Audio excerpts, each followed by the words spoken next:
If you're anything like me, you're already making about 50 million decisions every single day. So trying to think of interesting, exciting, out-of-the-box activities all summer is just not an option. I'm too tired. The decision fatigue is so real. I'm just done. So to help myself out, I made a list of 15 different out-of-the-box ideas that I can just show my children. Why don't you do this? And they can take it away. They can go do the things. And I'm not stuck once again making another decision. Today, I'm partnering with my friend Libby from Daisy Chain Principles. What I enjoy most on Libby's channel is all of her videos around curriculum. She's got so many good curriculum reviews showing what curriculum they've used in the past or they're currently using. Those are so helpful to really figure out what I want as a homeschool mom, and getting to see inside of curriculum is the best thing ever. Without having to leave my house, go down to the store, wrangle 4 children, which is basically like herding cats, and try to look through all of the options there. So checking out her channel and getting to see what's inside of the different curriculum is gold. So be sure to check out her channel. I'll link it in the description. In Libby's video, she'll be sharing about homeschooling in 800 square feet. We all have different houses, different spaces, different options, and everybody's different. So she'll be giving some recommendations for how to homeschool in her space, and I'll be giving some recommendations of how I homeschool. Number 1 is building a birdhouse. Now, before you choke on your coffee, rest assured this is not an expensive or in any way intricate or detailed activity. It can be so basic. Birdhouses can be very fun and very easy. For Christmas this last year, my husband and I had a challenge to see which gifts we could make ourselves versus buy. Now, because my husband's a crafty one, he did the majority of the work,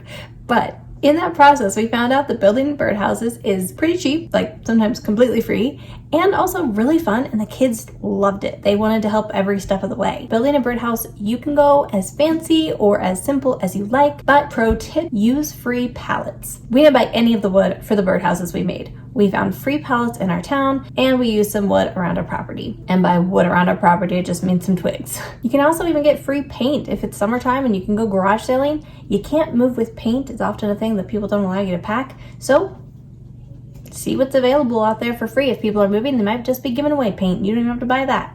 That's what we did. We used the paint from the homeowner before us that they left in our basement. Super cheap, super affordable, and super fun. The next idea is make a jean quilt. Again, I've got 4 kids, so I have jeans laying around constantly. Jeans with holes, holy jeans. That's what I call them. But they are all over the place. I have a stack of them. And this is such a fun activity because you can make yourself a jean quilt. You're getting to do the whole reduce, reuse, recycle, which I love. And it's so practical for outdoors during the summer. We've been going to the lake. We use it on the property. You can just spread out the jean quilt and voila, where you're not getting your butt poked with the grass, which I think is, ideal. Going on a bike ride or building yourself a bike ramp. Now, we currently live on a little bit of acreage, so building a bike ramp was pretty easy where we live now. But we've done this in every house we've lived at. We've built a bike ramp in our backyard. No matter where we lived, we had a bike ramp. My husband loves to cycle, and that was just something he wanted to teach our children. Even if you have a smallish backyard, you can probably build something and let your kids roll around and get outside. If you can't bike around your property or maybe go on an extensive outdoor mountain bike ride, just try biking around your neighborhood. That's how I grew up. I grew up in the suburbs, and my parents took me on bike rides all the time. Created a lot of great memories and kept me healthy. Even if you're living in town or in an apartment, biking is such a great activity. Going fishing. My kid just discovered the joy of being an angler. We are now fishing all the time, multiple times a week in different locations, be it far or near. We're going fishing. The thing I love about fishing is if your kids are under a certain age in most states, or maybe all states, but at least where we live, it's free. They don't have to get a fishing license. Now, obviously you might have to get a fishing license for the adult helping, but in most cases it is free. And again, you can find lots of great angler fishing materials at garage sales or at your local Walmart for fairly affordable, but you can also find them basically free at Goodwill or garage sales. And this is a great way to stock up on your fishing materials if you have a budding angler in your household. It's also just a fun activity, just so relaxing, sitting out there, sitting on a dock, fishing, hole in the water. I feel it's a little bit of a lost activity, I guess, that so many kids don't get to do that nowadays. And I just have to say, I think it's great. I think it's so healthy for them. And it teaches patience, because we all know it's all about the fishing, not the catching. You're teaching your child to be patient. Hope they catch something. Maybe they will, maybe they won't. Likely they won't. Let's keep it real. Let's be honest about it. It might just be about sitting there, having fun in the water, having fun, relaxing. Also, I just have to say, if you're a parent that doesn't know how to teach your child fishing, I can relate, and no judgment, but I highly encourage you to get the bare essentials, which you could probably ask anybody in the fishing department at your local feed store or wherever. You can ask somebody locally, and then get yourself out there.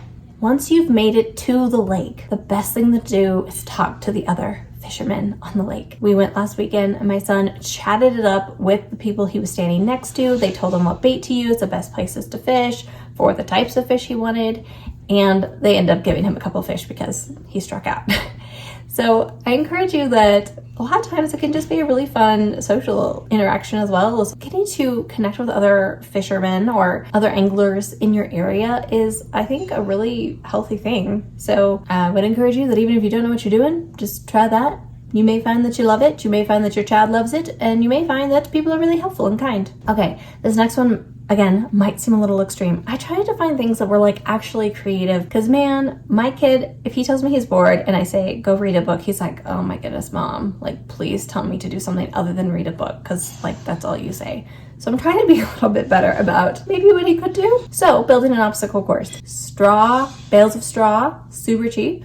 Like $7. You can build yourself a little mini obstacle course, go run around, go do some activities. You can even do a little relay race. If you live in an apartment building, we did that in Hawaii. We were visiting friends in Hawaii, and we just did relay races around their apartment just to get the kids' energy out. I'm trying to give ideas that are not like extreme, like go skiing for a weekend in Breckenridge. Well, not everyone can afford to go skiing in Breckenridge. So I'm trying to give you some ideas that are actually doable. And I feel that $7 bales of straw are fairly affordable, and you could build yourself a little mini obstacle course even in a smallish backyard. So there's another option for you. Build yourself a little obstacle course, get those kids out there, and you do it with them. They're more likely to do it longer, have more fun, and enjoy and make some family memories. Okay, I know. I'm sorry if it's too basic, but I'm trying to give some like interesting, unique, and also some like, did you think of this? It kind of, it's an obvious-ish choice. Baseball. We've done baseball. Sometimes we could just go to a park if you don't have a big space. When I was growing up, we lived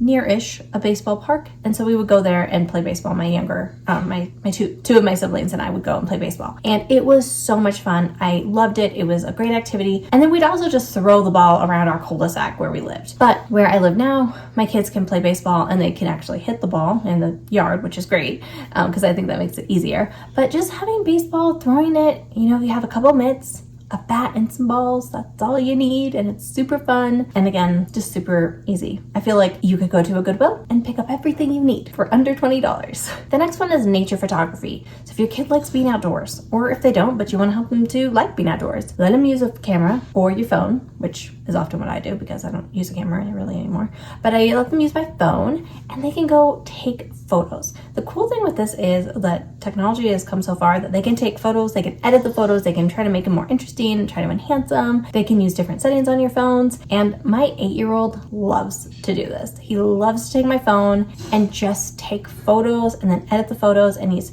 tweaking it, trying to get it to look the way he wants. Great activity. Now it's a screen, which can have its downsides. I prefer to be like, what can we do this off screen? But I think in this case, it's actually fun, and it's unique, and it's good for him, and he's learning because he's learning about nature, which I love. And he's also learning the skill of how to edit the photos, so that's kind of cool too. Working on dog training. This was like reminder time because I need to have my kids just do that for fun. We have dog treats. They can go out there. They can teach the dog to come back to you. What's that called when they're learning to come? Like teach them to retrieve, teach them to come when they're called, how to do the obstacle course. Hey, there's an idea. There's so many fun things you can do with dog training, and we have a couple dogs, and by a couple I mean 4. Yeah, so we have 4 dogs, and it is so good if they get their training in. My husband takes one of them running most days, so she gets a lot of exercise, but the other 3 are not big runners. So it's really good if they get that like sit down, practice, learn. The next one's gardening. Now, you may not be a big gardener yourself, and that's okay, but teaching your children how to garden, so much fun. And letting them help you plant. We planted seeds this year, and we've got to watch them actually sprout, which has been very exciting. It's somehow like a miracle when they come through the dirt. You're like, did that actually work? Like, it's happening. I think I planted about 12 pea seeds, and 3 have sprouted. I'm gonna call it a win. A quarter of them worked. I don't really know why those ones worked and the other ones didn't. To be honest, I'm still learning this gardening thing, but the kids are in it with me. They are in this journey with me. They're learning how to garden. They're watching all my mistakes. And I think that's been really fun. Gardening is great because you can do it anywhere. You can do it on your back porch. If you have like an apartment, you can do it in your yard if you've got a yard. The hardest part is if you're renting. At least that's what I found to be challenging, was when I was renting and moving every couple years, it was pretty hard to garden. But if you're stationary or you just plant in small boxes, then it is totally doable to plant and bring it with you. I think it's just such a good experience for your kids too. We're currently growing a fig tree, a lime tree, and a orange tree in our house, and that's been great. It's been a really good learning experience for the kids and me, and I just think it's such a good skill for your children. Another easier basic thing that you can do indoors or outdoors is creating a treasure hunt. Now, bonus points if you can make it rhyme, because I just think rhyming treasure hunts are so much more fun, but treasure hunts are just a great activity, even if it's just a small reward at the end. I don't even know, a candy bar, something small, but making it just kind of fun and exciting and something to do. So if you can create a treasure hunt either around your house or outside, and you can have kids create treasure hunts for each other.